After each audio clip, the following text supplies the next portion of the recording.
దేవునికి మహిమ కలుగునుగాక. మహిమ ఘనతలు దేవునికే కలుగునుగాక. దేవనామమున మీకు శుభము కలుగునుగాక. సదాకాలమైన సన్నిధి క్రాంతి ప్రకాశించునుగాక. మంచిది. ప్రాముఖ్యమైన సమయంలో కూర్చో కనుక కొద్దిసేపు దేవుని యొక్క మాటలు శ్రద్ధగా ఆలకించాలి. అందరూ కూడా పరిశుద్ధమైన దేవుని గ్రంథం తీసుకుని సంఖ్యాకాండము 17వ అధ్యాయము 6వ వచనం నుంచి 8వ వచనం వరకు చదువుకుందాము. కాబట్టి మోషే ఇశ్రాయేలీలతో చెప్పగా వారి ప్రధానులందరూ తమ తమ పితరుల కుటుంబములలో ఒక్కొక్క ప్రధానునికి ఒక్కొక్క కర్ర చొప్పున 12 కర్రలను అతనికిచ్చిరి. అహరోను కర్రయు వారి కర్రల మధ్య నుండి మోషే వారి కర్రలను సాక్ష్యపు గుడారములో యెహోవా సన్నిధిని ఉంచెను. మరునాడు మోషే సాక్ష్యపు గుడారములోనికి వెళ్ళి చూడగా లేవి కుటుంబపుదైన అహరోను కర్ర చిగిర్చి ఉండెను. అది చిగిర్చి పువ్వులు పూసి బాదము పండ్లు గలదాయెను. ఇంకొక మాట చదవండి. మోషే యెహోవా సన్నిధి నుండి ఆ కర్రలన్నిటిని ఇశ్రాయేలీయులందరి ఎదుటికి తేగా వారు వాటిని చూచి ఒక్కొక్కడు ఎవరి కర్రను వారు తీసుకొనిరి. దేవుడికి మహిమ కలుగాక. చదువుబడిన దేవుని యొక్క వాక్యంలో మనం చూస్తే ప్రియమైన దేవుని పిల్లారా, జాగ్రత్త మీ గమనించండి. ఇక్కడ ఇశ్రాయేలు వారు 12 గోత్రాలు వారు మనకి కనపడుతూ ఉన్నారు. 12 గోత్రాలు వారిని గోత్రానికి వచ్చి ఒక ప్రధాని ఉంటాడు. అయితే గమనించండి, దేవుడి పిల్లలైన మనం కూడా అక్కడ ఆ 12 మంది 12 కర్రలను 12 గోత్రాల వారి 12 కర్రలు తెచ్చి ఏమండి మోసే చేతికి వెంతికిచ్చారంటే ఆ కర్రలు దేవుడి సన్నిధానంలో వెంతి పెట్టారంటే ఏమండి 13వ అధ్యాయం కంటే కూడా జాగ్రత్త గమనించండి. దేవుడి మీద తిరుగుబాటు, తర్వాత ఏంటి మోసే గారి మీద తిరుగుబాటు ఇవన్నీ కూడా జరుగుతూ ఉండగా మోసే గారు దేవుడికి మరిపెట్టినప్పుడు దేవుడు సెలవిచ్చిన మాట ఏంటి? మోసే నీవేమీ కంగారు పడవద్దు కానీ ఇశ్రాయేల్ గోత్రాల వారు 12 గోత్రాల వారిని గోత్రానికి వచ్చి ఒక ప్రధాని ఉన్నాడు కనుక వారిని ఒక్కొక్కరిని ఒక్కొక్క కర్ర తీసుకుని వచ్చి ఈ 12 కర్రలు కూడా నా సన్నిధిలో పెట్టు అన్నాడు. దేవుడి స్తోత్రం. నా సన్నిధిలో పెట్టు. జాగ్రత్తగా గమనించండి. దేవుడు చెప్పినట్లు మోసేసేగా తదుపరి ఎండి ఆ రాత్రి మరి దేవుడి సన్నిధిలో కర్రలు పెట్టేసి ఎవరు నివాతాలానికి వారు వెళ్ళిపోయారు. మననాడు వచ్చి చూడగా అహరోను కర్ర, చెప్పండి, అహరోను కర్ర సిగరించి పువ్వులు పూసి బాదము పండ్లు కలదాయేను. జాగ్రత్త మీ గమనించండి. కర్ర అనగా ఎండిపోయినది. చెప్పండి, కర్ర అనగా ఎండిపోయినది. ఈ కర్ర అనే మాట ఎప్పుడు వస్తుందంటే ఒక చెట్టు నుంచి అది నరికేసినప్పుడు చెట్టుకి వేరైనప్పుడు అందులోకి జీవం ఉండదు కనుక ఎండిపోయింది అన్నది ఏమంటారు? కర్ర అంటారు. జాగ్రత్త మీకు గమనించండి. ఇప్పుడు ఈ 12 కర్రలని దేవుడి సన్నిధిలోనికి తేగా. దేవుడికి మహిమ కలుగాక. ప్రియమైన దేవుని పిల్లారా, జాగ్రత్త మీకు గమనించండి. అహరోను కర్ర తెల్లవారులోనికి సిగిరి పట్టిందంటండి, పువ్వులు పూసిందంటండి, బాదమ పనులు కాలుదాయిందంటండి. దేవుని పిల్లవైన మనం ఒకటి చూస్తే సన్నిధి తేడా అంటే సన్నిధి తేడా మాత్రము కాదు కానీ జాగ్రత్త వేసండి. సన్నిధి దేవుని జీవముతో కూడి ఉన్నది. దేవుడి మహిమ కలుగాక. సన్నిధి దేవుడి జీవముతో కూడి ఉన్నది. సన్నిధి దేవుని తేజస్సుతో కూడి ఉన్నదన్నమాట అండి. ఈరోజు దేవుడి పిల్లలైన మనము ఇప్పుడు యెహోవాను కర్ర, దానికి అర్థం ఏంటంటే జీవము గల దేవుణ్ణి హత్తుకున్న కర్ర. దేవుడికి మహిమ కలుగాక. ఈరోజు దేవుడి పిల్లలైన మనము అందరము కూడా దైవ చిత్తానికి లోబడి దేవుని హత్తుకున్న పిల్లల వల్లే మనం ఉండాలి. ఉదాహరణకు ఒక మాట మీద చెప్తున్న ఆలకించండి. సాధారణంగా ఏమండి, ఒక స్త్రీ గర్భవతి అయినప్పుడు ఆ గర్భవతులైన బిడ్డ జాతీయండి కడుపులో బిడ్డ పెరుగుతూ ఉంటాడు. పెరుగుతూ ఉన్న సందర్భాన్న ఎలా పెరుగుతాడు, దేని బట్టి పెరుగుతాడు?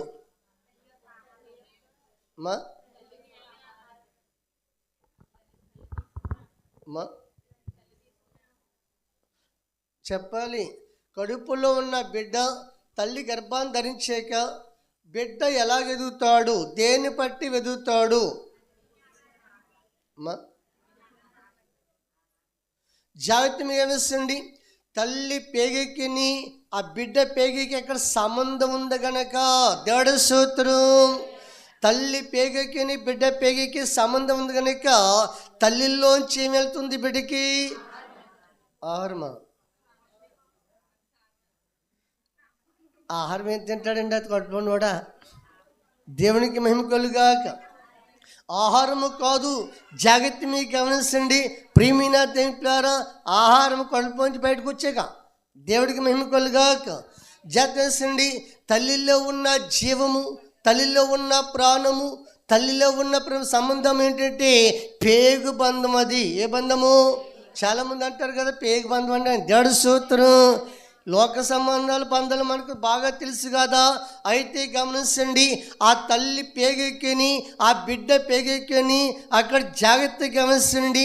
అక్కడ సంబంధం ఉంది కనుక ఒకళ్ళ పేగు ఒకరు హత్తుకుని ఉంది కనుక కడుపులో ఉన్న బిడ్డ ఎదుగుతానికని, జీవం కలుగుతూ ఉంటానికని, తర్వాత ఒక బిడ్డగా తయారవుతానికని సాదృశ్యము కలిగి ఉన్నది. దేవుడికి మేము కలుగాక.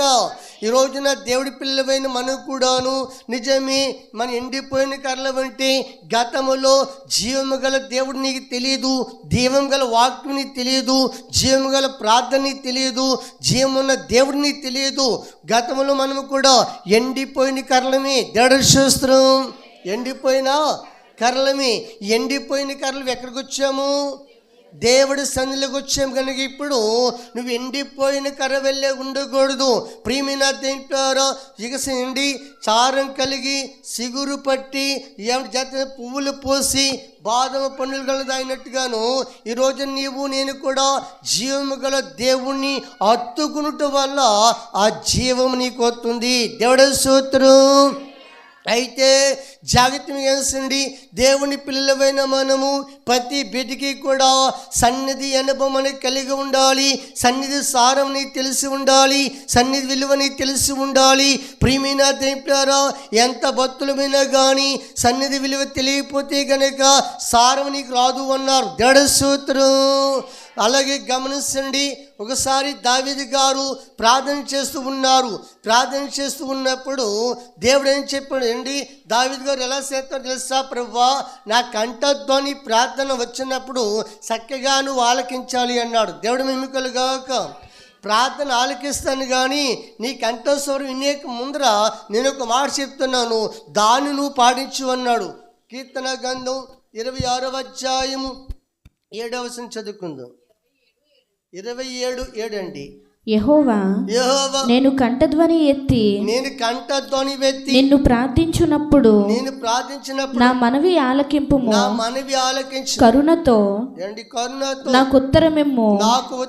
నా సన్నిధి వెదకుడని నీవు సెలవీయగా యెహోవా, నీ సన్నిధి నేను వెదకదనని నా హృదయము నీతో అనెను. దేవుడికి మహిమ కలుగునుగాక. అక్కడ భక్తుడు, దేవా నేను కంఠస్వరం ఎత్తి, చెప్పండి, కంఠస్వరం ఎత్తి ప్రార్థన చేస్తున్నప్పుడు కరుణించిన ప్రార్థన ఆలకించు. ప్రార్థన ఆలకించేవాడు మంచిదే.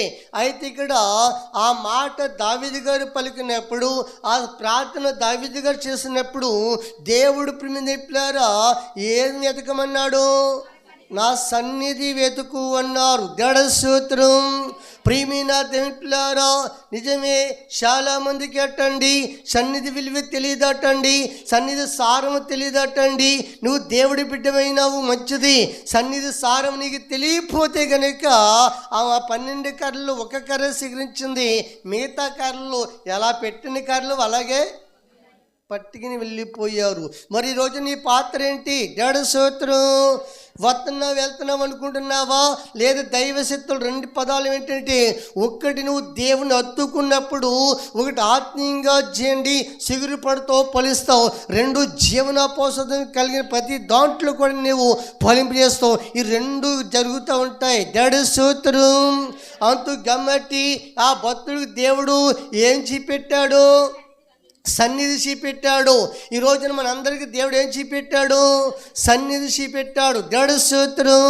సన్నిధిలో ఉంటూ మంచిదే, సన్నిధిలో ఉంటూ మంచిదే, కానీ దాని సారము తెలియకపోతే కనుక నీవు కూడా ఆ కర్ర పెట్టిన కర్ర మళ్ళీ ఎలా పట్టిపోయారు, నీవు కూడా నీ జీవితం కూడా అలాంటిదే. దేవుడికి మహిమ కలుగాక.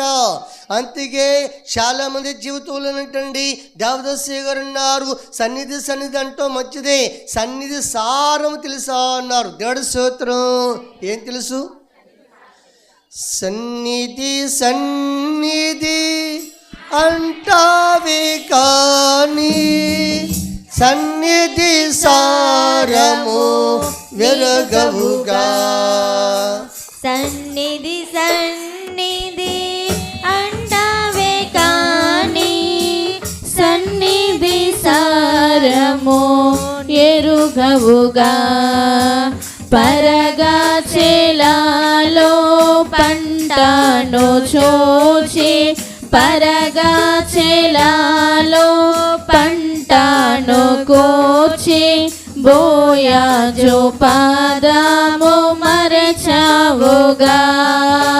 బోయాజు పాదము మరచావుగా, విడిచావుగా. బైబిలు మిషను ప్రభువే స్థాపించెను, వేరు చోటను లేని పేరు పెట్టెను, వేరు చోటను లేని పేరు పెట్టెను. దేవునికి మహిమ కలుగునుగాక. సన్నిధి అంటావే గాని సన్నిధి సారమును వెరగకపోతే, బోయాజు పాదం విడిచిపెట్టి బెత్లెహేమును విడిచిపెట్టి ఏమండి జాగ్రత్త వహించండి. అక్కడ మోయాబు దేశానికి వెళ్ళిపోయిన నయోమి అటండి సన్నిధి సారము వెరగనదట. దేడ స్తోత్రం. సన్నిధి ఈ రోజున దేవుడి పిల్లలమైన మనము ఏంటి, ప్రతి ఒక్కరము కూడా మన సన్నిధి సారము తెలుసుకుని ఉండాలి.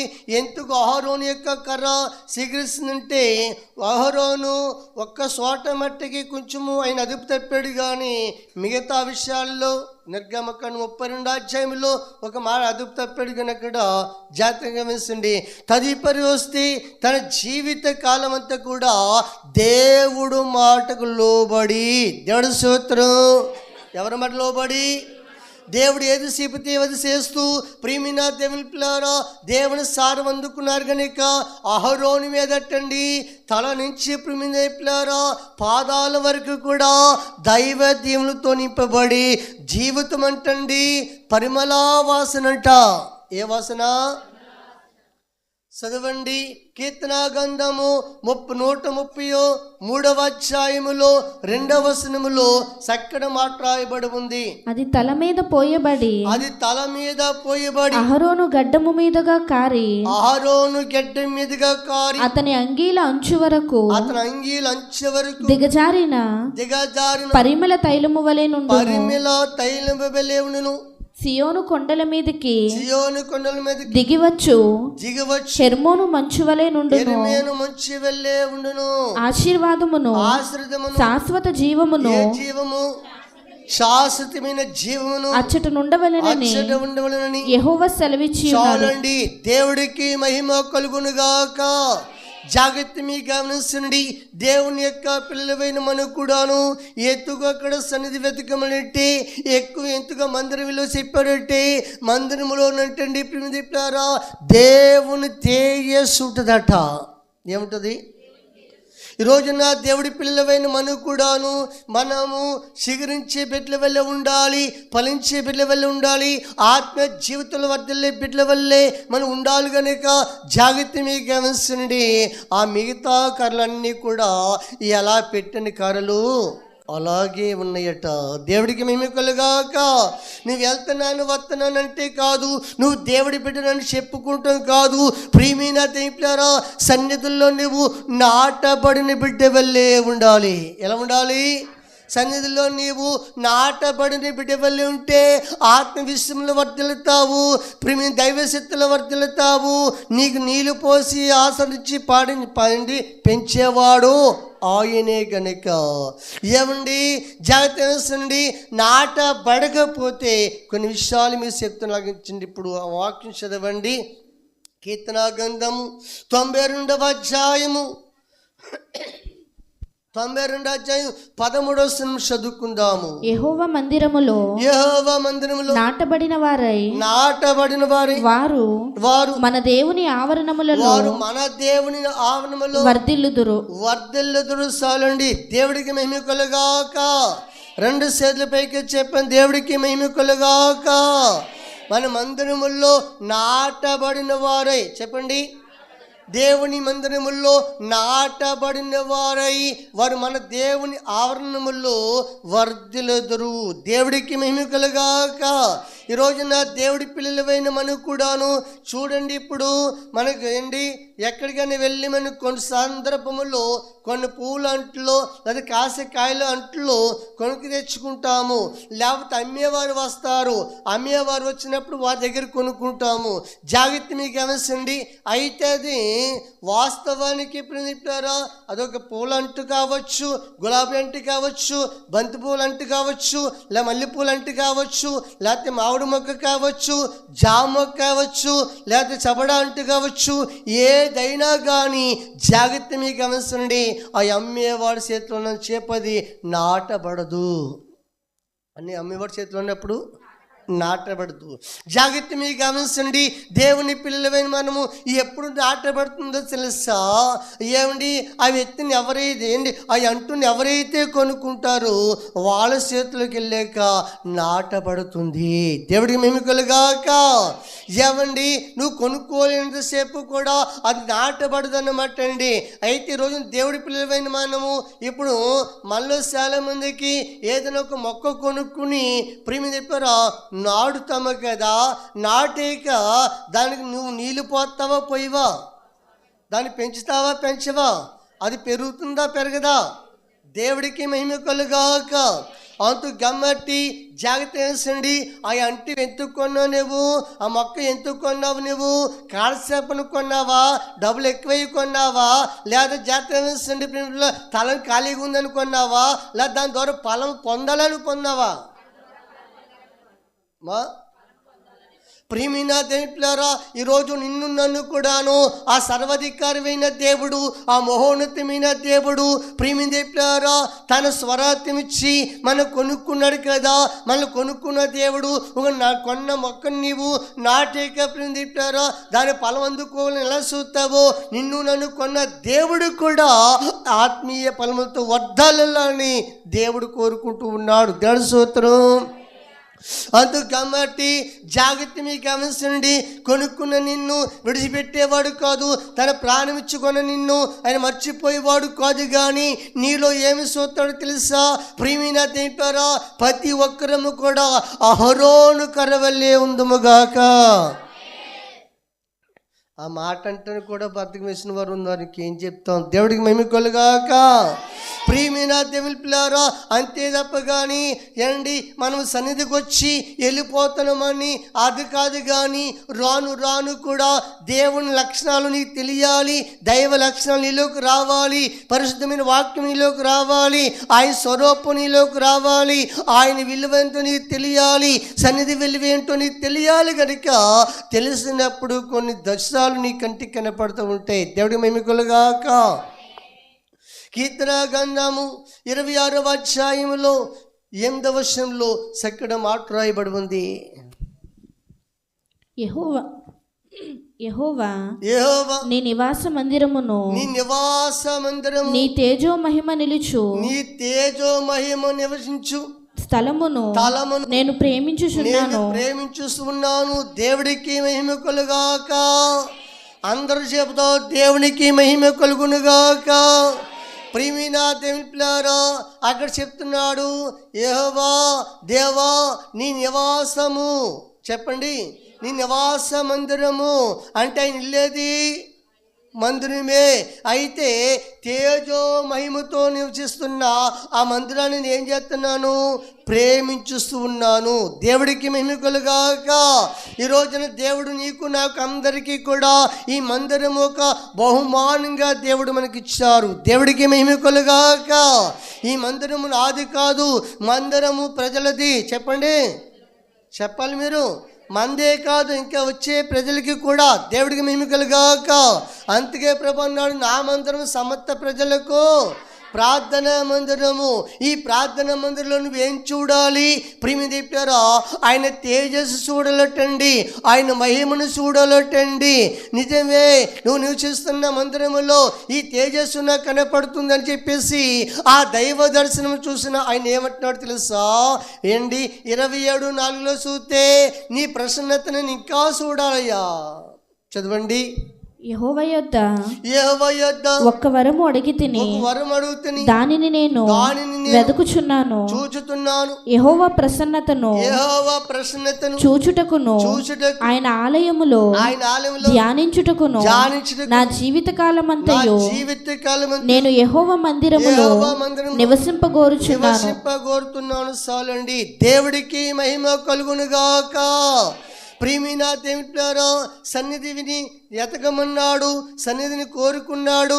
తర్వాత అక్షత్రునంటే నీ సన్నిధిలో తేజో మహిమ, చెప్పండి, తేజో మహిమ ఉన్నది అని చెప్పేసి 27:4 చూస్తే దేవా నాకు ఒక వరము కావాలి. ఏం కావాలి? ఏంటి ఆ వరము? ఆయనకు కావలసిన ఎన్ని అవసరతలు అడుగుతున్నాడా? మరి ఏమడుగుతున్నాడు? ఆయన ప్రసన్నత. దేవుడికి మహిమ కలుగాక. అంటే ఒక్క మాట చెప్తున్నా, ఆలకించండి. కొందరు దైవ దర్శనాలు కలిగిన వారు ఉంటారు. ఏమండి, కొందరు దేవుడు స్వరం వినేవారు ఉంటారు. ప్రియమైన చెప్పారా, కొందరికి జరబోయి సీపెట్టి దర్శనాలు వస్తూ ఉంటవి. ఇలాంటి అనుభవాలు కలిగిన వారికి ఇంకా ఇంకా నేను చూడాలి, ఇంకా ఇంకా ఆయన తేజస్సు చూడాలి, ఇంకా ఇంకా ఆయన మొగ రూపం నుంచి చూడాలని ఆశతో చెప్పారా ఇంకా దావీదు అడిగినట్లుగా అడుగుతున్నట్టండి. దేవుడికి మహిమ కలుగాక. ఏం చూడాలి? నీ ప్రసన్నతను నేను చూడాలని. ఈ రోజున దేవుడి పిల్లలమైన మనము ఎప్పుడైతే నువ్వు నాటుకున్న ఒక మొక్క జాగ్రత్తగా వేస్తుండి, మొక్క నీకు కనపడుతుంది, ఏరు భూమిలో ఉంటుంది. ఏరు పలకాలి, ఏరు భూమిలో ఉంటుంది. ప్రియమైన దేవుడు ఎప్పుడు ఆ చెట్టుకి సారం ఎందులోంచి వస్తుంది? భూమిలోంచి వస్తుంది. దేవుడికి మహిమ కలుగాక. ప్రియమైన దేవుడారా, ఇప్పుడు ఈ మొక్క ఏం చేస్తుందో తెలుసా? ఎదిగే కొలిదే, చెప్పాలి, ఎదిగే కొలిదే దాని వేరు తన్నుకుంటూ భూమిని బద్దలు చేసుకుంటూ వెళుతుంది. దేవుడికి మహిమ కలుగునుగాక. నువ్వు ఆత్మీయత ఎదిగే కొలిదే ప్రియమైన దేవుడారా, జీవము గల దేవుని హత్తుకుంటూ కొలిదే ప్రతి సంవత్సరం నువ్వు ఎదురు తన్నుకుంటూ జాతకం నుండి జయించుకుంటూ వెళ్తావు. దేవుడికి మహిమ కలుగాక. ఏరు పైకి కనపడదు కానీ, చెప్పండి, ఏరు పైకి కనపడదు కానీ ఏమి లాక్కొస్తుంది? సారము లాక్కొచ్చి చెట్టుకు అందుతుంది. దేవుడికి మహిమ కలుగాక. అలాగుని దేవుడి చిత్తంలో వెతికే బిడ్డలట్టండి, దేవుడి చిత్తంలో నాటబడిన బిడ్డలట్టండి. ప్రియమైన దేవుడారా, దేవుని యొక్క సారమును, దేవుని యొక్క శక్తిని, దేవుని యొక్క ప్రభావమును ఎన్నో వాళ్ళు ఊచలేని కూడా వాళ్ళు అనుభవించేవారు ఉంటారు. దేవుడి స్తోత్రం. అయితే ఈ రోజున దేవుడి పిల్లలమైన మనము ఇక్కడ దావీదు అంటున్నాడు, నువ్వు ప్రేమించండి, నీ తేజో మందిరాన్ని నేను ఏం చేస్తున్నాను? ప్రేమిస్తూ ఉన్నాను. ప్రియమైన దేవుని పిల్లారా, ఈరోజు దేవుడి మందిరంలో ఉన్న ఒక్కసారి నీవు ఆలోచన చేయి. ఆదివారం వద్దులకే దేవుడి మందిరాన్ని ప్రేమిస్తున్నావా, లేకపోతే రోజు దేవుని మందిరాన్ని ప్రేమిస్తున్నావా, సందర్భాలను బట్టి నువ్వు దేవుని మందిరాన్ని ప్రేమిస్తున్నావా? ఒక్కసారి ఆలోచన చేసుకో. నీ కాళ్ళ ముగింపులోనికి ఆరోని కర్ర లేక నువ్వు లేకపోతే కనుక జాగ్రత్త. వాళ్ళ కర్ర ఎండిపోయిన కర్రలు తీసిపోయినట్లుగా నీ జీవితం కూడా అలాగే ఉంటుందేమో. దేవుడికి మహిమ కలుగాక. అంతు కాబట్టి ప్రియమైన దేవులారా, ఈ సారం తెలిసిన వారు కట్టండి దేవుని యొక్క ప్రసన్నతలు వస్తూ ఉంటాయటండి, దేవుని యొక్క కాపుదలు చూస్తూ ఉంటారటండి, దేవుని యొక్క మహిమను చూస్తూ ఉంటారటండి. అంతు కాబట్టి సన్నిధి చాలామంది ఇల్లువ తెలిసిన వారు సన్నిధి కోరుకుంటారట. దేవుడి స్తోత్రం.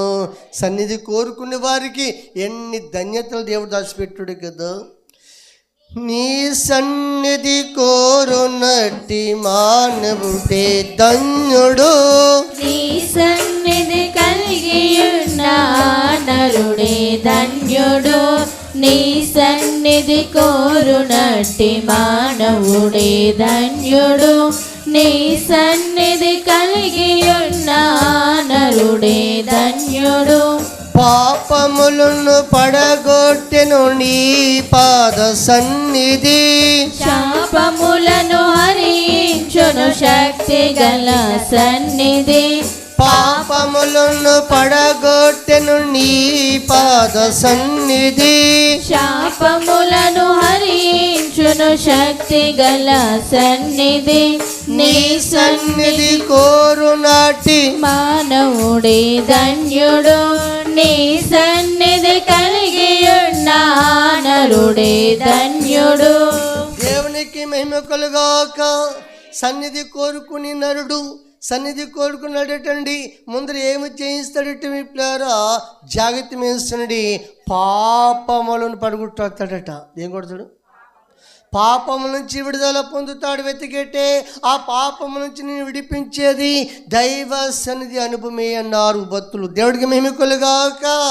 శాపగతమైన బతుకు దీవెనకరంగా మార్చేద్దంటే ఏంటి? దైవ సన్నిధి అనుభవం. దేవుడికి మహిమ కలుగాక. జాగ్రత్త మీకు గమనించండి. దేవుని పిల్లలమైన మనం కూడాను తదుపరి చూస్తే ఆ సన్నిధి కోరుకుని ఆ సన్నిధిలో తెలిసిన వారు మానవులు కనుక కొన్ని సిక్కులు వస్తూ ఉంటాయి, కొన్ని ఆటంకాలు వస్తుంటాయి, కొన్ని ఇబ్బందులు వస్తుంటాయి. ఎక్కడికక్కడ ప్రార్థన ద్వారా విడగొట్టి పడతారట. దేవుడు చూస్తారు. సిక్కులను విడగొట్టెను నీ పాద, చింతలను తీర్చినాది చిత్రమైన సన్నిధి, సిక్కులను విడగొట్టెను నీ పాద సన్నిధి, చింతలను తీర్చునది చిత్రమైన సన్నిధి, నీ సన్నిధి కోరునట్టి మానవుడే ధన్యుడు, నీ సన్నిధి కలిగి ఉన్న నరుడే ధన్యుడు. యాదులను పోగొట్టెను నీ పాద సన్నిధి, బాధలను బాపితుదకు మోదమిచ్చు సన్నిధి, వ్యాధులను పోగొట్టును నీ పాద సన్నిధి, బాధలను బాపితుదకు మోదమిచ్చు సన్నిధి, నీ సన్నిధి కోరునట్టి మానవుడే ధన్యుడు, నీ సన్నిధి కలిగి ఉన్న నరుడే ధన్యుడు. దేవునికి మహిమ కలుగునుగాక. ఆయన సన్నిధి కోరే నరుడు ధన్యుడు. తర్వాత పానులు కనుక మన జీవితంలో కొన్ని సందర్భాల్లో కొన్ని సిక్కులు వచ్చి పడుతూ ఉంటాయి. ఏం పడతాయి? అయితే ఈ సన్నిధి ప్రభావం అంటండి సిక్కులని విడగొట్టేద్దట. చెప్పండి, సిక్కులను విడగొట్టేస్తుందంటండి. చింతలన్నీ తీర్చేద్దంట. చిత్రమైన సన్నిధి. ఏ సన్నిధి? సన్నిధిలో ఏముంది? నువ్వు ఊహించలేని చిత్రాలను చూడు అంటే అర్థం ఏంటి? చిత్రమైన సన్నిధి అంటే జాతీయ చిక్కులు విడగొట్టేద్దంటండి. దైవశక్తి కలిగిన ఆ స్వభావం కంటే తదుపరి వస్తే యాదలను పోగొట్టెను నీ పాద సన్నిధి. దేవుడు మహిమకలుగాక. యాద పోయినంటే బాధ పోయినట్టేనన్నారు. దేవుడు మహిమకలుగాక. చెప్పండి, యాద పోయినట్టే బాధ పోయినట్టేమన్నారు. దాన్ని అన్నీ ఎందులో ఇమిడి ఉన్నవి? దేవుడి సన్నిధిలో వివిడి ఉన్నాయి కనుక అంత మాలై దేవుడి సన్నిధి కోరే నరుడు ధన్యుడు అన్నారు. దేవుడు మేమికలుగాక. రుణములను రద్దుపరచు నీ పాద సన్నిధి, రణములను మార్చునది రమ్యమైన సన్నిధి. రుణములను రద్దుపరచు నీ పాద సన్నిధి, రణములను మార్చునది రమ్యమైన సన్నిధి. నీ సన్నిధి కోరునట్టి మానవుడే ధన్యుడు, నీ సన్నిధి కలిగియున్న నరుడే ధన్యుడు. దేవునికి మహిమ కలుగునుగాక. ప్రేమిందిప్లారా, కొన్ని సందర్భముల్లో చాలా కొంతమంది చెప్తూ ఉంటారు, అప్పులు ఎక్కువైపోతాయండి, అప్పులు తీర్తలేదండి, రుణాలు ఎక్కువైపోతాయండి అని చెప్పేసి చెప్తూ ఉంటారు. దేవుడి స్తోత్రం. ఏమని జాగ్రత్తగా వేసండి.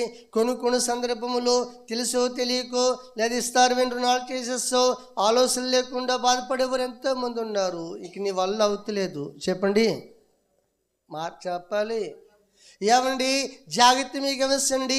ఆ సన్నిధి కలిగిన వారు, ఆ సన్నిధి విలువ తెలిసిన వారు, సన్నిధిలో దేవుడితో సావాసం చేసేవారు సమయాన్ని బట్టి, నీ విశ్వాసాన్ని బట్టి, నీ ఆత్మీయ జీవితాన్ని బట్టి, నువ్వు దేవుని హత్తుకుంటాన్ని బట్టి, దేవుని మనస్ఫూర్తిగా ఆరాధిస్తాన్ని బట్టి, దేవుడి మాటలు లోబడతాన్ని బట్టి, నువ్వు దేవుని సన్నిధి ప్రేమిస్తాన్ని బట్టి కొంత టైం ఏంటంటే దానికి తీరే మార్గం దేవుడు చూపెడతాడు.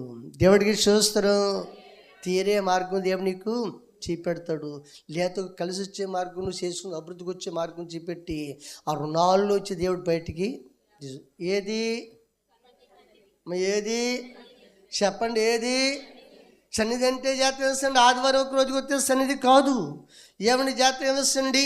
సన్నిధిలో ఎప్పుడు ప్రార్థనను సన్నిధిలో కనపడాలి. సన్నిధి ప్రేమించే బిడ్డవైతే దేవుడు స్తోత్రం. ప్రియమైన దేవునిలో జాగ్రత్తగా వేసండి. లేకపోతే సన్నిధిలో ప్రార్థన లేకపోతే నీ ఇల్లే ఒక సన్నిధి ఉండాలి. దేవుడికి మహిమ కలుగాక. ప్రియమైన దేవునిలో జాగ్రత్త మీకు గమనించండి. ఆ సన్నిధి కలిగి ఉన్నవారటండి ఏమండి ఎట్టి పద్ధతుల్లో ఒక్కొక్కసారి ఆత్మ జీవితంలో పడిపోయామనుకోండి, ఈ సన్నిధి బలం ఉంది కదా, మళ్ళీ నేను నిలబెట్టేస్తాను. దేవుడు చూస్తారు. పడకుండా చెయ్యనది నీ పాద సన్నిధి, నిరతము నడిపించునది నీ దివ్య సన్నిధి.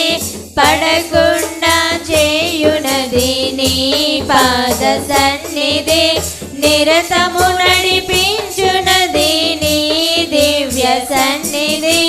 నీ సన్నిధి కోరునట్టి మానవుడే ధన్యుడు, నీ సన్నిధి కలిగియున్న నరుడే ధన్యుడు. దేవునికి మహిమ కలుగాక. చెప్పండి, ఏనాడు ధన్యుడు? దేవుడి సన్నిధి కోరే నరుడు ధన్యుడు. ఈరోజు జాగ్రత్త మీకు గమనించండి. దేవుని పిల్లలమైన మనము కూడాను ఎతికెట్టే ఈ సన్నిధి ద్వారా ప్రేమించిన నరుడు, సన్నిధి కోరుకున్న నరుడికి ఆ పాటలు చూస్తే ఇంకా ఎన్నో విజయాలు ఉన్నాయి. దేవుడికి మహిమ కలుగాక. అయితే సంగమ ఒక్కసారి మీరు ఆలోచన చేయండి. దేవుడి మహిమ కలుగాక. దేవుడి పిల్లలమైన మనము నిజంగా సన్నిధి విలువ, ఆరాధన విలువ తెలిస్తే గనక చెప్తున్న ఆలకించండి. ఏమండి ప్రియమైన దేవుని పిల్లరా, మొదటగా నువ్వు ఆరంభ ప్రార్థనలో దైవ సన్నిధిలో నువ్వు కనపడాలి. తదుపరి వస్తే పాటలు పాడేటప్పుడు దేవుని నీ కంఠస్వరం ఎత్తి నీ నోరుతో కూడా దేవుని పాడి దేవుని స్తుతించాలి. దేవుడు చూస్తారు. ప్రియమైన దేవుని పిల్లరా, ఎందుకంటే పాటల్లో కూడా ప్రభావం ఉన్నది. పాటల్లో కూడా ఏమున్నది? ఈరోజు జాతరసండి పాటలు అయిపోయి కొత్తన్నావు. ఆ పాటల్లో ఉన్న మర్ము నీకేమర్థమవుద్ది? ఆ పాటల్లో ఉన్న సారం నీకేమర్థమవుద్ది? ప్రియమైన దేవుని పిల్లరా, ఆరాధన అసలు దాటుకోకూడదు. పాటలు అయిపోయాక ఏం జరుగుద్ది? ఆరాధన. జాగ్రత్త వేసండి. ఆ ఆరాధనలో ఏమండి తెలుసో తెలియక ఏదైనా మన ఊహ ద్వారానో కంటి ద్వారా నోటి ద్వారానో ఏదైనా చిన్న చిన్న లోపాలు ఉంటే ఆ ఆరాధనలోనే దేవుడిని కడిగేసి పెడుతున్నాడు. అక్కడ దేవుడి స్తోత్రం. ఆరాధన అయిపోయి కొత్తనేమంటే అర్థం ఏమిటి? ఆరాధన విలువ నీకు తెలియదు. ఆరాధన విలువ తెలియదు, ఓ పాటల విలువ తెలియదు, ఓ సండి ఒక టైం విలువ నీకు తెలియనప్పుడు జాగ్రత్త తెలుసండి. ఇక సన్నిధి విలువ నీకేం తెలుస్తున్నది? దేవునికి మహిమ కలుగాక. దేవుడు పాటలు ఎత్తమే కదా చెప్పాలి. మీరు పాటలు పాడమన్నాడు కదా. ఎలా పాడమన్నాడు? సంతోషంగా ఉండి దేవునికి పాటలు పాడమన్నాడు కదా. మరి జాగ్రత్త తెలుసండి. నీ నోరుతో కనీసం నింపారా దేవుడికి ఆ స్వరం ఇచ్చి ఆ పాట కూడా పాడలేకపోతున్నామంటే నీ భక్తికి ఎంత విలువ ఉంది? ఒక్కసారి ఆలోచించి. దేవుడికి మహిమ కలుగాక. అందరికన్నా ముందు వచ్చి ఇలా ఆరాధన అని తెలుసు, పలానా టైంకి ప్రారంభమైన సంగతి నీకు తెలుసు. ప్రిమియం చెప్పారా రాత్రి కొన్ని పనులు నువ్వు చక్క పెట్టేసుకోవాలి. టైం పెట్టుకుని 1 గంట ముందు నువ్వు లేవాలి. దేవుడికి మహిమ కలుగాక. ప్రియమైన దేవుని పిల్లారా, ఆ విలువ తెలియని దేవుని మహిమ కలుగాక. ఆ విలువ తెలియకపోతే సన్నిధి విలువ నీకు ఎలా తెలుస్తుంది? దేవుడికి మహిమ కలుగాక. ప్రియమైన దేవుని పిల్లారా, జాగ్రత్త మీకు గమనించండి. దేవుని పిల్లలైన మనము కూడా నువ్వు దేవుడి సన్నిధిలో ఒకవేళ ఆరాధన 3 గంటలు జరుగుతాయి. 3 గంటలకు తగ్గని విలువ దేవుడు ఇచ్చి పంపిస్తాడు, దీవించి పంపిస్తాడు. దేవుడి స్తోత్రం. పొద్దున్నే వెళ్ళి సందాయిల దాకా పనిచేసే వారికి 3 పూట్ల కూలి పని తెచ్చుకుంటారు. దేవుడి స్తోత్రం. ఏమండి భోంచేసి వెళ్ళిన వారికి 2 పూట్ల కూలి పని దొరుకుతుంది. మధ్యాహ్నం నుంచి వెళ్ళే వారికి చెప్పాలి, అవునా కాదయ్యా? దేవుడి మహిమ కలుగాక. భోంచేసాక నువ్వు పల్లెకి వెళ్ళి నాకు 3 పూట్ల మంది ఇస్తారండి? ఎవరు కదండి? దేవుడి స్తోత్రం. అలాగని టైం అంతా ఇచ్చే జీతం ఎవరి చేతిలో ఉంది? దేవుని చేతిలో ఉంది కదా. దేవుడికి మహిమ కలుగాక. ప్రియమైన దేవుడారా, కొందరు వాక్యం అయిపోయాక వస్తూ ఉంటారు. ఏమనుకోకుండా మేము ఎవరిని చూసి మాట్లాడుతుంది ఉన్నది చెప్పుకోవాలి. దేవుడి స్తోత్రం. ప్రియమైన దేవుడారా, వాక్య ఆహారం తినని వేళలా ఆత్మిక బలము లభించేది ఎట్లు అన్నారు దేవదస్సిగా. దేవుడి స్తోత్రం. ఏ ఆహారము? వాక్యాహారము తినని విడని ఆత్మ బలం ఎట్లు వచ్చును అన్నారు. ప్రియమైన దేవుడారా, వాక్యము కొరకంటండి ఆసక్తిలో ఉండాలంటే ఈ రోజున దేవుడు నాతో ఏం మాట్లాడతాడని చెప్పేసి ఆ వాక్యం విలువ తెలిసి ఉండాలటండి. జాగ్రత్త ఏమసండి. ఒక భక్తుడు అన్నాడు, మందిరానికి ముందర రావాలి, వెనకాలి వెళ్ళాలి అన్నారు. ఏమన్నా అర్థమైందంటారా? అర్థమైన వారు ఒకసారి చేతులు చెప్పి పైకెడతారా? అందరికి అర్థమైపోయిందా? అందరికీ వందనాలు. దేవుడు స్తోత్రం. మందిరానికి అంటే అండి ముందర రావాలంట. దేవునికి మహిమ కలుగాక. అదేంటండి ముందర వచ్చిన వారు ముందర వెళ్ళిపోవచ్చు కదా అంటారేమో. కానీ జాగ్రత్త, ముందర వచ్చి వెనకాల వెళ్ళిన వాళ్ళు కట్టండి ఎన్ని జాగ్రత్త సమృద్ధైన దేవుళ్ళు పొందుకుంటారట. నాకు దేవుడి విషయంలో తెలిసినా తెలియకపోయినా కానీ స్టార్టింగ్లో అనుభవం నాకు ఇచ్చాడు దేవుడు. దేవుడు స్తోత్రం. కౌరారు వెళ్ళేవాళ్ళనమాటండి ఆరాధనకి. ప్రియమైన దేవుని పిల్లారా, ఎందుకు మరి ఏంటి ఆరాధనకి ఇంకా ప్రారంభించుకోనని వెళ్ళిపోయి ఆ మందిరంలో కూర్చున్నవాని అనమాటండి. అయితే అక్కడున్న ఆత్మీయ విశ్వాసం అనేవారు ప్రియమైన పిల్లారా ఆజ్ఞలు పాలించి వచ్చేసాడు. నీకు ఎప్పుడు తెల్లారింది అనేమో నేను వెళ్ళి మందిరంలో కూర్చుంటే ఆలయం పోయి కూడా కూర్చున్నవారు. దేవునికి మహిమ కలుగాక. ప్రియమైన దేవుడారా, జాతసండి ఆరాధన జరుగుతున్నప్పుడు పొయ్యి కాడ కూర్చున్నాడు ధన్యుడా, దేవుడు మందిలో కూర్చున్నాడు ధన్యుడా. ప్రియమైన దేవుని పిల్లలు జాగ్రత్త వేసండి. ఆ మందిరంలోకి వెళ్ళి ప్రార్థన చేసుకుని అలాగే జాగ్రత్త వేసండి. ఆ పలంగా ఆరాధన అంతా అయిపోయే వరకు ఉండి అందరు వెళ్ళిపోయే వరకు ఉండి జాగ్రత్త వేసండి. తదుపరి చెప్పారో మళ్ళీ వచ్చేటప్పుడు అక్కడ ఏ వాక్యం విన్నామో లేదా ఏ పాటలు పాడేవారో జాగ్రత్త ఇవన్నీ కొన్నేనే గుర్తుపెట్టుకుని అప్పుడు సైకిల్ వేసుకెళ్ళేవారు అనమాట అండి. చక్కగా పాడుకుంటూ అర్జున పాలన గృహానికి చేరేవారు అద్దె ఇంట్లో ఉన్నప్పుడు. దేవుడి స్తోత్రం. యేసు నీ తలపే నాకు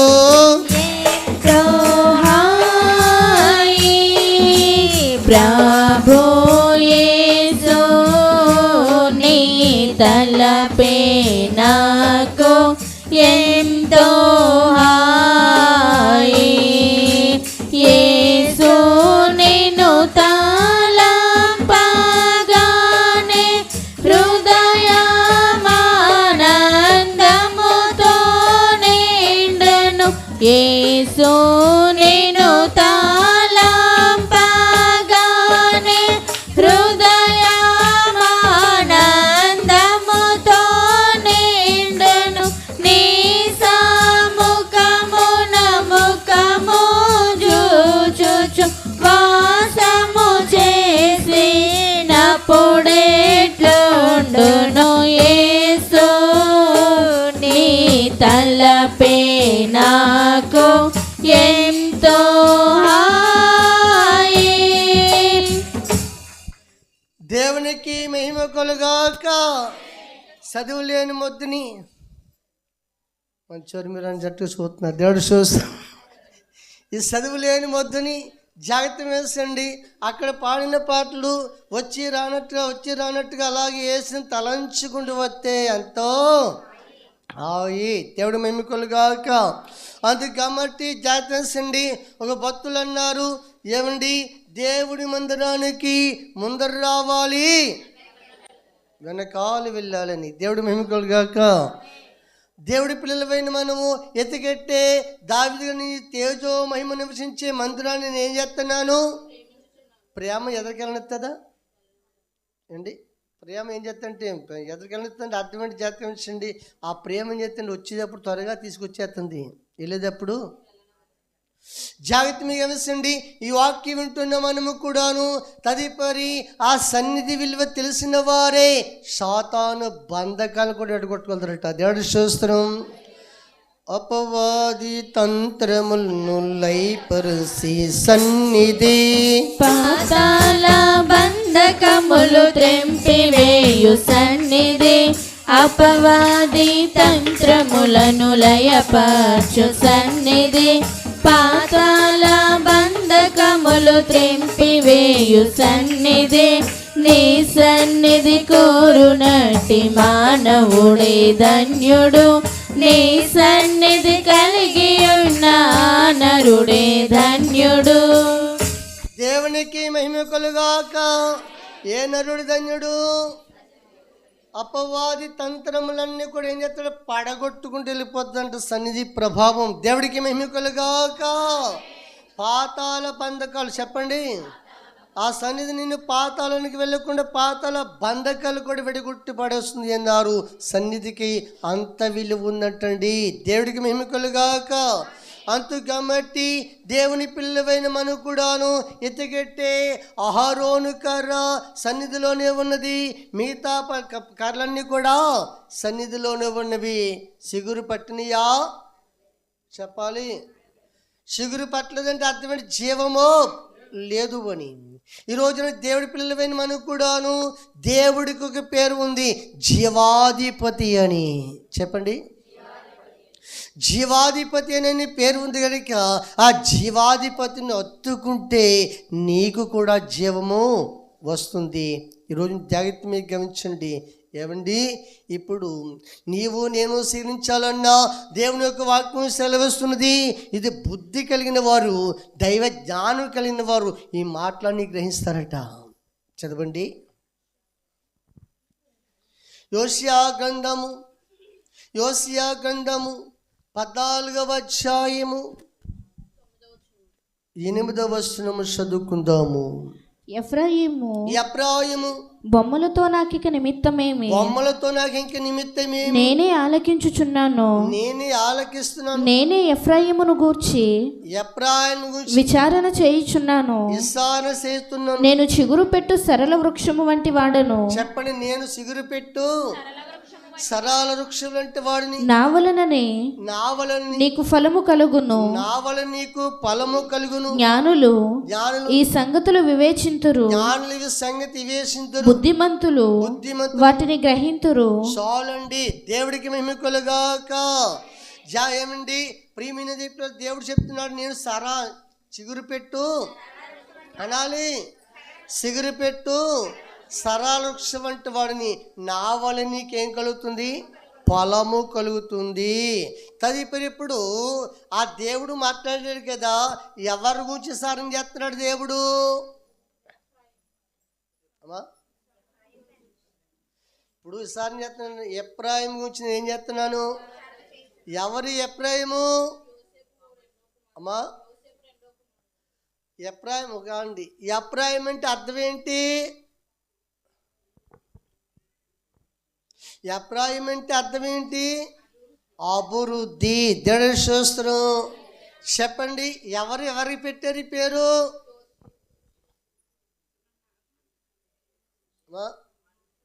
మన పెట్టుకుంటాం కదా మన బిడ్డలకి. దేవుని స్తోత్రం. పేర్లు పెడతారా పెట్టరా? ఏమండి ఎఫ్రాయిం అనే పేరు ఎవరు పెట్టారు చెప్పాలి?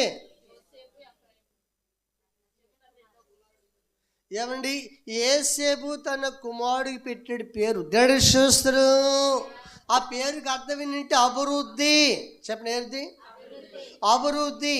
అయితే ఈ అభివృద్ధి కడ వరకు సాగుతుందంటే కడ వరకు సాగలేదట. ఏమండి ప్రియమైన చెప్పారో, ఈ పేరు యోసేపు తన కుమారుడు పెట్టుబడి ఎత్తుకంటే ఎక్కడ బాధ కలిగి ఉందో అక్కడే దేవునికి ఏం చేసినట్టే అభివృద్ధి ఇచ్చాడని, అభివృద్ధి చేసిన దేవునికి ఎఫ్రాయిం అని పేరు పెట్టాడు. దేవుని స్తోత్రం. ఆ పేరుకి అర్థం ఏంటి? అభివృద్ధి అని. దేవుని స్తోత్రం. ఏమండి అభివృద్ధి అంటే నాకు ఇష్టం లేదన్న వాళ్ళు ఒక్క తన చేతుల పైకి ఎత్తారు ఎవరైనా ఉంటేనే.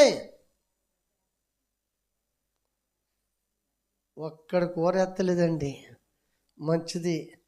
అందరికి ఏం పొందాలని ఉంది? నాకు కూడా ఉంది, మీకే కాదు. దేవుని స్తోత్రం. జాగ్రత్త, మీకు గమనించండి. ఇప్పుడు ఈ అభివృద్ధి ఆగిపోయిందంట. చెప్పండి, ఏమైపోయింది? ఆగిపోయింది. ఏమైనా ఎందుకు ఆగిపోయిందో తెలుసా? ప్రియమైన దేవుని పిల్లారో, అభివృద్ధి చేసిన దేవుణ్ణి మర్చి పోయారట. ఒకవేళ అలాంటి పద్ధతి నీలో ఉందేమో చూడు. అందుకే దేవుడు అన్నాడు, ఎప్పుడేమో అభివృద్ధి ఆగిపోతానికి కారణం ఏంటంటే దేవుడు చేసిన మేళ్ళన్నీ, అభివృద్ధి చేసిన దేవుడిని మర్చిపోయినట్టు వాక్యం. హోషేయ గ్రంథము 11వ అధ్యాయము 3వ వచనము చదువుకుందాము. ఎఫ్రాయిము చెయ్యి పట్టుకుని వానికి నడక నేర్పిన వాడను నేనే, నడక నేర్పేవాడిని నేనే, వారిని కౌగిలించుకొనిన వాడను నేనే, కౌగిలించుకున్న వాడిని నేనే, వారిని స్వస్థపరిచిన వాడనైనను ఆ సంగతి వారికి మనస్సును పట్టలేదు. దేవుడికి మహిమ కలుగునుగాక. జాగ్రత్త వేసండి. ఎఫ్రాయిము గురించి దేవుడు మాట్లాడుతున్నాడు. చెయ్యి పట్టు నడక నేర్పిన వాడిని. ఏమండి ఈ రోజున మనకి అన్నీ నేర్పిస్తున్నవాడు ఎవరు? చెప్పాలి మీరు. మనకు అన్నీ నేర్పిస్తున్నవాడు ఎవరు? భక్తి నేర్పిస్తున్నవాడు ఎవరు? మీరు మాట్లాడతలేదు. అన్నీ నేర్పేవాడు చెయ్యి పట్టుకుని నడిపిస్తున్నాడంటే అర్థమని తెలుసండి. ప్రియమైన చెప్పారో, నీకు చెయ్యి పట్టుకుని నడవలేని బిడ్డకి ఎలాగైతే చెయ్యి పట్టుకుని నడక నేర్పిస్తారు, దేవుడు చెప్తున్నాడు, ఓ ఎఫ్రాయిమా, ఇదిగో నిన్ను చెయ్యి పెట్టుకుని నడిపించిన వాడిని నేనే.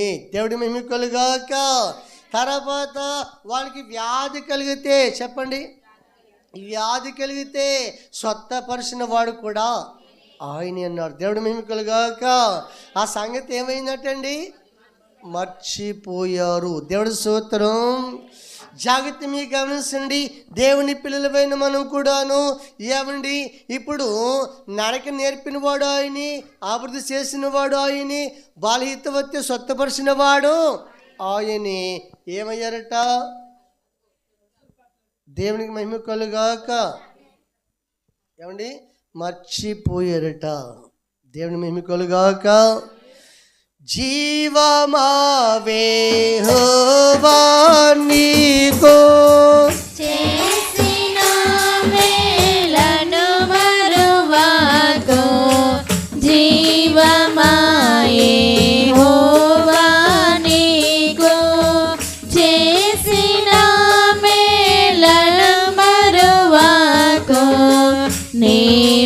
చేసిన పాతకంబులను మన్నించి జాబో లేవియును లేకుండ చేయును. ఆ కారణము చే దేవ సంస్తుతి చేయవే మనసా. చావుగో దేవునికి మహిమ కలుగాక. జీవమా దేవుడు చేసిన మేలు మర్చిపోకు. ఏమైపోయినటాళ్ళు ఎప్రాయం ఏమైపోయింది? మర్చిపోయారట. దేవుడికి మహిమ కలుగాక. జాగ్రత్త వేసండి. మనకి ఇళ్ళల్లో లేదా కుటుంబాల్లో కొన్ని సందర్భాలు జరుగుతాయి. పెళ్ళిళ్ళు అని ఫంక్షన్ అని ఇలాంటివి జరుగుతూ ఉంటాయి. అవునే కదా? చెప్పాలి. అందరికి తెలుసా తెలదా? అందరి కుటుంబాలు జరిగితే జరగవా?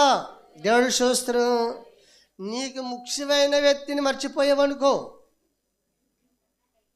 ఎలా ఉంటుందా ఫంక్షను? అమ్మా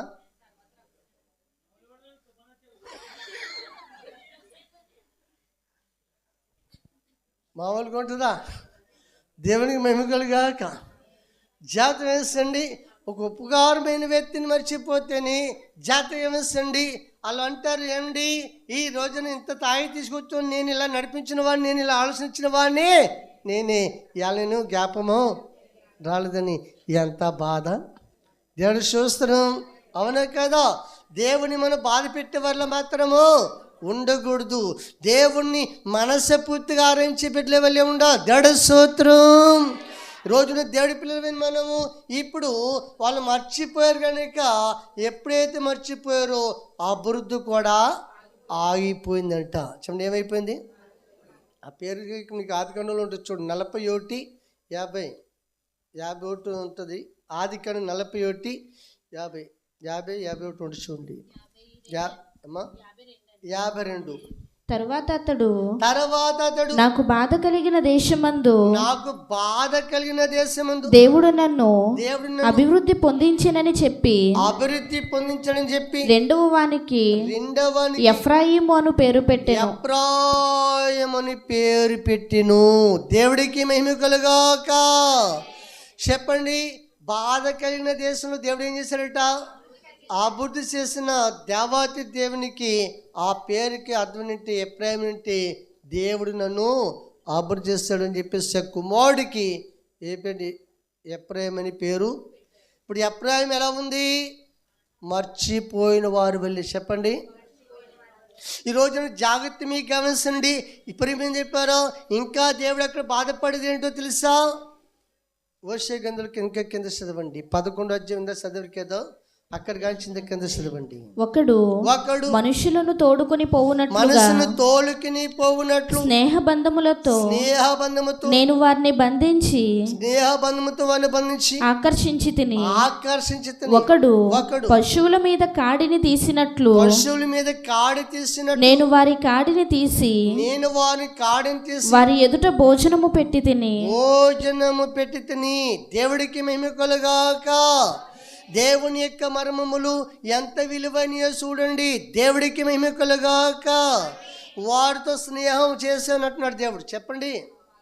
ఏమండి ఈ రోజున దేవుడితో స్నేహం చేసే భాగ్యం నీకు దొరికిందంటే ఇది ఎంత గొప్ప భాగ్యం. దేవుడికి మహిమ కలుగాక. ఈ రోజున దేవుడి పిల్లలమైన మనము ఏమండి, ఆయన సర్వాధికారి అయిన దేవుడు. ఎన్నికలేని మానవులు మనము అంత గొప్ప దేవుడు. దేవుడు అన్నాడు స్నేహబంధం. చెప్పండి. ఏమండి మనల్ని ఏం చూసి స్నేహం చేశాడు అయినా? ప్రియమైన దేవుని పిల్లారా, మనతో స్నేహం చేసిన వాడు ఈ రోజుల్లో కొన్ని స్నేహాలు చేస్తే ఆ స్నేహం ఎక్కడ తీసుకెళ్తుంది అర్థము కాదు. కొన్ని స్నేహాలు నాశనం తీసుకెళ్తున్నాయి, కొన్ని స్నేహాలు ప్రాణాలే తీసేస్తున్నాయి, కొన్ని స్నేహాలు విడిపోతున్నాయి. దేవుడి స్నేహం అలాంటిది కాదు. చెప్తున్నాడు ఏంటి? స్నేహబంధం. చెప్పండి. ఏ బంధం? ప్రియమైన దేవుని పిల్లారా, స్నేహబంధం నేను చేసి తిని వాళ్ళ భుజాల మీద కాడి దింపేశాను అన్నాడు. చెప్పండి. ఏం దింపేశాడు? ఆ మాటకి అర్థం ఏమిటంటే జాగ్రత్త వేసండి. ఏంటి? 2 ఎడ్ల బండి ఉండేది పూర్వకాలము. ప్రతి ఒక్కరికి ఎక్కువగా ఏముండేవి? బళ్ళుండే ఏముండి ఇప్పుడు ఆ బళ్ళు తగ్గట్టు మోటార్ సైకిలే బళ్ళు అయిపోయినాయి అనుకోండి. దేవుడి స్తోత్రం. పూర్వకాలం ఏముండేవి, కనీసం అర్జున పని ఉన్నడికి 50 బండి అయినా ఉండేది. ఎవరైనా పెళ్లి చేసుకుంటే లైన్గా ఎంత చక్కగా వెళ్ళిపోయి ఏంటి పలానోడు పెళ్ళి కట్టాలని చెప్పేసి వెట్లని జాగ్రత్తగా వేస్తాను. అమ్మ అప్పుడు నీకు నాకు కార్లు వచ్చేసినాయి కుదరలే. ఇప్పుడు మీకు అర్థమవుతుంది. దేవుడి స్తోత్రం.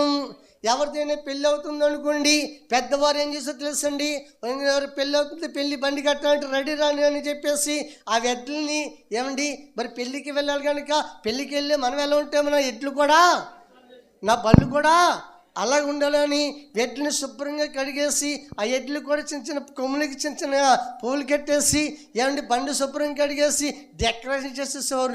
నా బండి పెళ్ళికి వెళ్తుంది అని. దేవుడి స్తోత్రం. జాగ్రత్త వేసండి.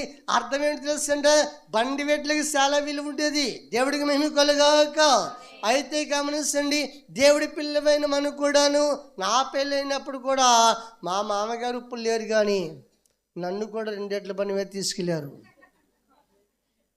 నెలకొను కదండి, నా మాటతో తిప్పని పాస్టమ్ గారు అడిగిన చెప్తారు. దేవుడికి మహిమ కలుగాక. పెళ్ళికేమో తాడతొట్టు మీద వెళ్ళాం, కానీ పెళ్ళి అయిపోయి మళ్ళీ తీసుకెళ్తారు కదా.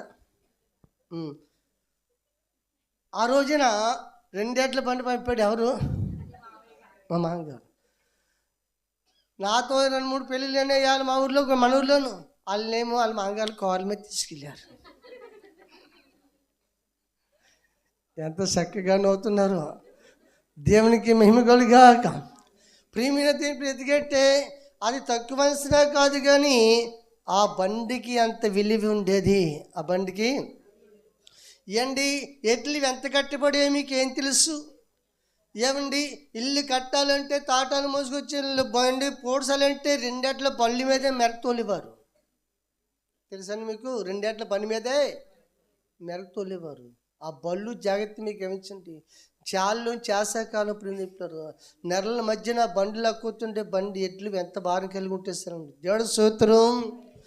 మన బతుకులు కూడా పితరులు అంత బాధపడ్డారు. దేవుడి స్తోత్రం. ఇలా బాధలు నీకు నాకు లేవు కదా. దేవుడు అదే మాట్లాడుతున్నాడు. ఏమండి ఒక 2 ఎడ్ల బండి మీద భుజము ఆ బండికి లాక్కి వెళ్తున్నా ఆ ఎడ్ల భుజం మీద కాడిని తీసేసి మేత వేస్తే చక్కగా భుజిస్తే చక్కగా ఆరు తింటుంది. ఆ కాడి భుజం మీద ఉండగా మేత వేస్తే అది సమృద్ధిగా తినలేదు, శ్రేష్ఠగా తినలేదు. గతంలో బతుకులు కూడా అలాంటివి కదా. దేవుడి స్తోత్రం. ఈనాడు నీ బరువు నా బరువు మోసిన వాడు ఎవరు? నీ బరువు నా బరువు దించిన వాడు ఎవరు? ఇలా అర్థం కాక తప్పిపోతున్నామంటే నీ జీవితానికి దేవుడి విలువ తెలిసే తప్పిపోతున్నావా? దేవుడి మహిమ కలుగాక. ప్రయాస భారము మోయు వారులారా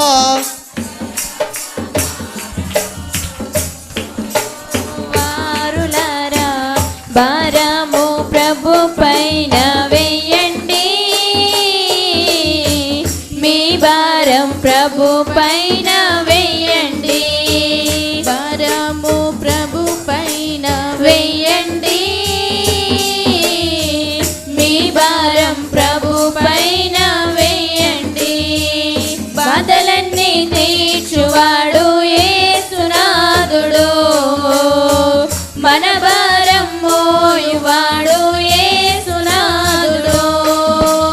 బాధలన్నీ తీర్చువాడు యేసునాథుడు, మన భారం మోయువాడు యేసునాథుడు. హల్లెలూయా హల్లెలూయా హల్లెలూయా హల్లెలూయా. పాపము కడుగువాడు యేసునాథుడు, పరమందు చేర్చువాడు యేసునాథుడు. పాపము కడుగువాడు యేసునాథుడు, పరమందు చేర్చువాడు యేసునాథుడు. హల్లెలూయా హల్లెలూయా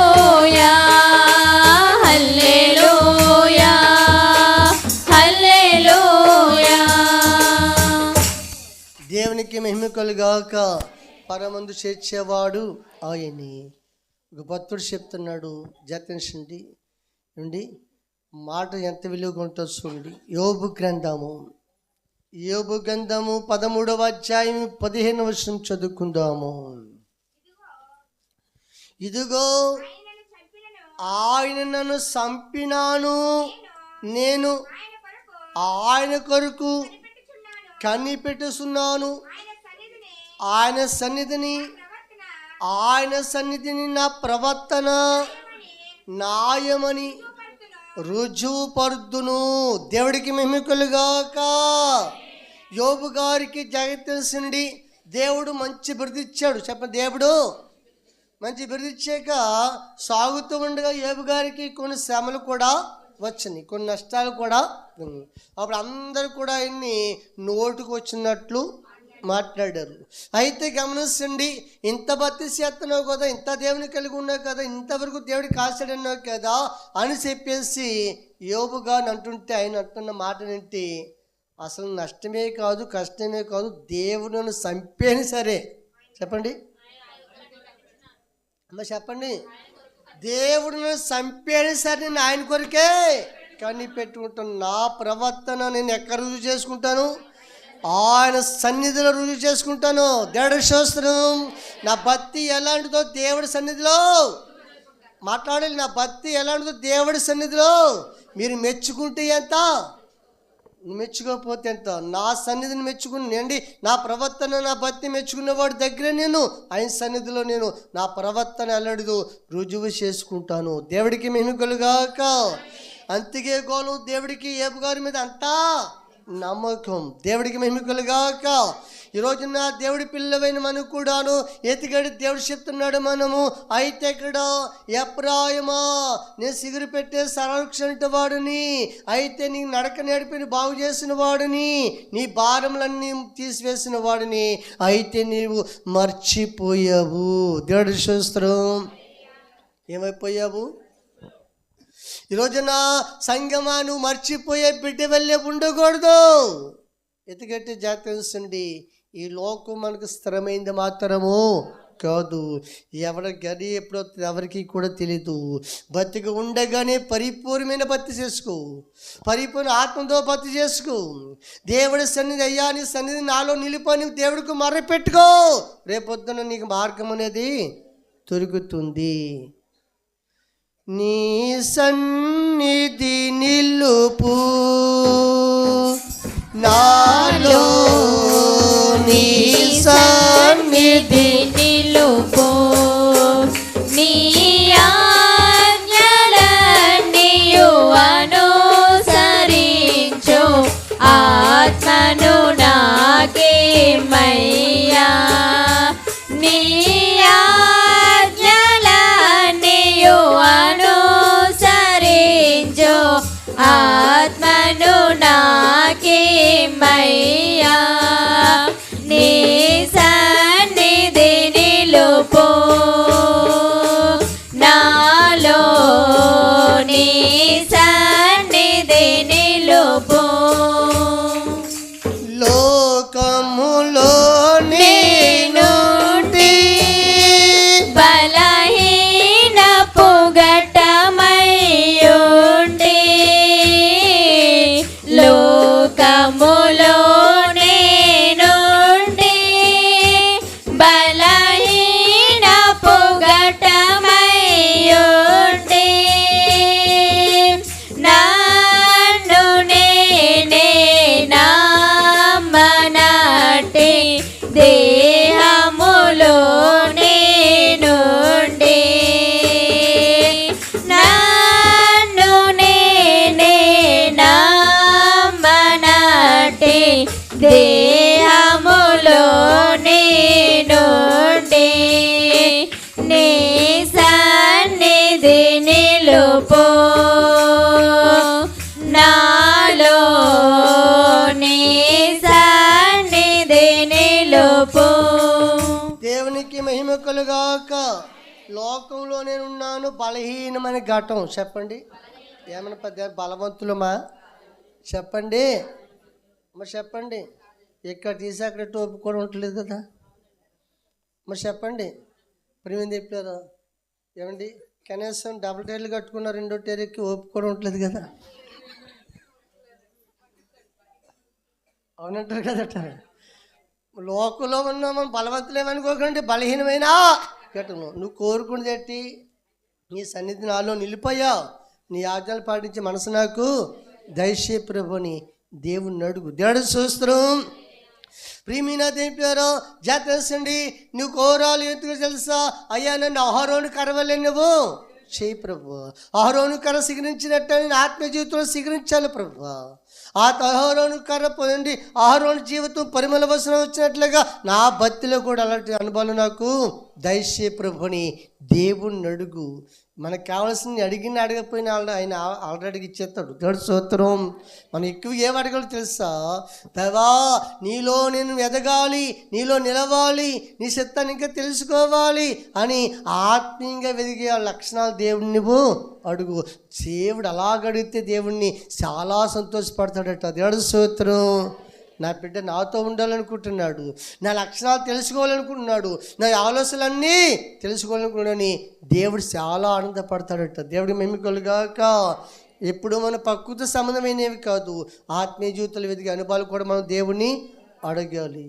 అలాగండి, ఆ విలువ తెలియపోతే, సన్నిధి విలువ తెలియపోతే ఆ మిగతా కార్లు వచ్చిన కార్లు వచ్చినట్లే వెళ్ళిపోయి, కానీ కర్రలోకి ఏం వెళ్ళలేదు, సారము వెళ్ళలేదు. ఒక మాట చెప్తాను, నరికించండి. ఒకసారి టిఫిన్ చేస్తాను, ఒక హోటల్కి వెళ్ళి టిఫిన్ చేస్తాను. టిఫిన్ చేస్తే నా పక్కన మరి ఎవరు తెలీదు, ఆయన నేను టిఫిన్ చేస్తాము. అయితే టిఫిన్ చేస్తే మరి బిల్లు కట్టాలి కదా. ఇంకా ఆయన ఒకే తెర లేచాము, ఎద్దులోకి ఆయన ఎక్కడ నేను బిల్లు కట్టాలి కదా. అయితే ఆయన బిల్లు కట్టి క్యాష్ కాడికి వెళ్ళి ఆయన ఆ ఫోన్ చేసి ఇలాగని నొక్కాడు అంటే అలా చూపెట్టాడు, వెళ్ళిపోతున్నాడు. మీకు అర్థమైందా? డబ్బులు ఇవ్వలేదు, చెప్పాలి మీరు, ఇవ్వలేదు. సరే నేను ఒప్పుకున్నాను.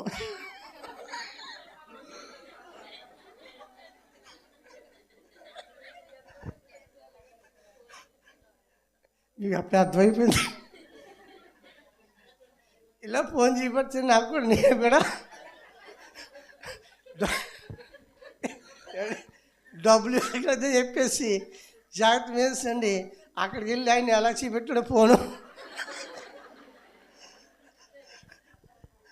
అలా చూపెట్టి కూడా ఎదరికి ఆ వాండ్ గారు కేకేసారు. దేవుడు వాండ్ గారు వెనక్కి కేకేస్తారు. యానైనా ఏంటి మరి డబ్బులు కట్టుకుని వెళ్ళిపోతామన్నాడు. అప్పుడు నేను నా ముందరానికి కట్టలేదు కదా,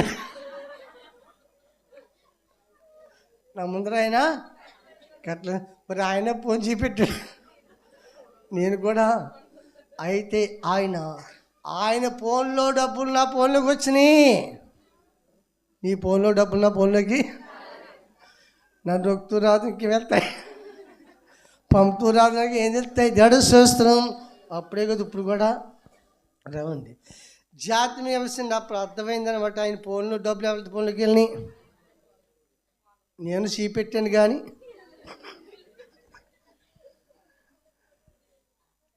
ఈ రోజున దేవుడి పిల్లలమైన మనము ఎతికెట్టి పరమార్థమైన మాటలు, దైవ సంబంధమైన మాటలు కనుక ఆత్మీయంగా మనం అర్థము చేసుకోవాలి. అహరోను కరవల్లి మనము సారము కలిగి పువ్వులు పూసి, పువ్వుల సువాసనకు సాదృశ్యము, వికసించే జీవితానికి సాదృశ్యము. జాతరండి, ఎండిపోయిన కర్ర దేవుడి సన్నిధిలోనే సిగురు పట్టింది. ఈరోజు నీవు నేను దేవుడి సన్నిధిలోనే సిగురు పట్టాలి. అహరోను కరవల్లిని ఉండాలి. అందరము కూడా అహరోను కరవల్లి ఉండాలి. మిగతా వారు వాళ్ళ కర్రలు పట్టుకుని వెళ్ళిపోరు. ఎలా తెచ్చిన కర్రలు అలా వెళ్ళిపోరు. సంఘం అలా ఉండకూడదు. దేవుడి స్తోత్రం. ఈరోజు నువ్వు నిర్ణయించుకో, దేవుణ్ణి అడుగు, ఏ కరవల్లి ఉండాలని. అహరోను కరవలే నేను ఉండాలయ్యా, అలా తయారు చేయమని దేవుణ్ణి అడుగు.